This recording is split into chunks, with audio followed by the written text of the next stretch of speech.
Shalom, shalom à l'Éternel Jéhovah, notre Dieu, assis sur le trône, seul soit la gloire. J'aimerais vous enseigner sur les menaces démoniaques. Les menaces démoniaques. Vous pouvez vous inscrire à l'Institut biblique, l'Aigle de la Révélation, pour faire vos cours pastoraux et vous verrez la gloire de Dieu. Vous êtes serviteur de Dieu et vous expérimentez deux choses. Je vais vous dire ces deux choses et je vais vous donner la solution. Par exemple, quelqu'un a les maux de ventre et vous priez pour la personne. Quelques minutes après, vous avez les maux de ventre. Au point que vous avez peur maintenant de prier pour les gens. C'est parce que vous n'avez pas compris. Je vais vous expliquer ce qui se passe. C'est parce que les démons ont peur de votre onction. Votre onction les influence. Et pour vous amener à ne plus continuer, il vous transfère maintenant l'affliction. Normalement, lorsque l'affliction sort, cette affliction doit aller dans l'abîme, dans les lieux arides. Maintenant, les démons vous transfèrent l'affliction pour vous amener à ne pas continuer à prier pour les gens, à douter de la puissance de Dieu qui est en vous, à douter de l'autorité que Dieu a investie en vous.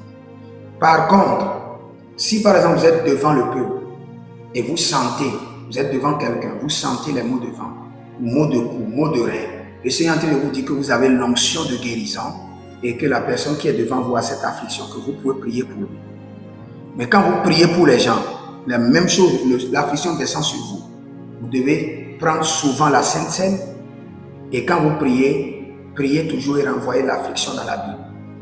Deuxième menace que le diable utilise, avant que quelqu'un ne vienne vers vous, vous avez un rêve ou bien une vision où vous entendez que si vous priez pour telle personne, vos finances seront attaquées, vos enfants seront attaqués, votre église sera attaquée. L'ennemi est en train de vous tourmenter parce qu'il sait que vous avez la puissance pour délivrer la personne. Donc il est en train de vous dire, si vous délivrez la personne, il viendra contre vous. Vous devez élever la voix à l'Éternel pour dire, Seigneur, ce n'est pas moi qui délivre la personne. C'est l'Éternel qui délivre la personne. Donc quand l'ennemi viendra comme un fleuve, que l'Esprit de l'Éternel le mette en fuite. Ne vous soumettez pas aux menaces du diable dans votre ministère. Sinon, quand vous répondez aux menaces du diable, votre onction diminue. Quand vous bravez la menace et vous dépassez la menace, votre onction s'élève, s'augmente.